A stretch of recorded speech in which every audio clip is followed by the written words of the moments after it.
Kur slepiasi tavo jausmai? Liūdesys, netektis, neišverktos ašaros. Tai sunkumas krūtinėje, gumulas gerklėje. Baimė, nerimas, stresas, tai įtampa pilve, šaltis galūnėse. Nuoskaudos, išdavystės, nusivylimai. Tai įtemptas kaklas, sustingę pečiai. Sulaikyta agresija, tai sukasti žandikauliai, kumščių spaudimas.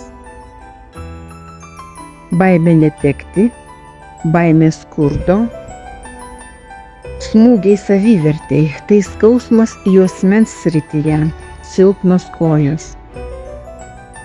Tavo kūnas prisimena viską, tu gali pamiršti skausmą, bet tavo kūnas ne, niekada.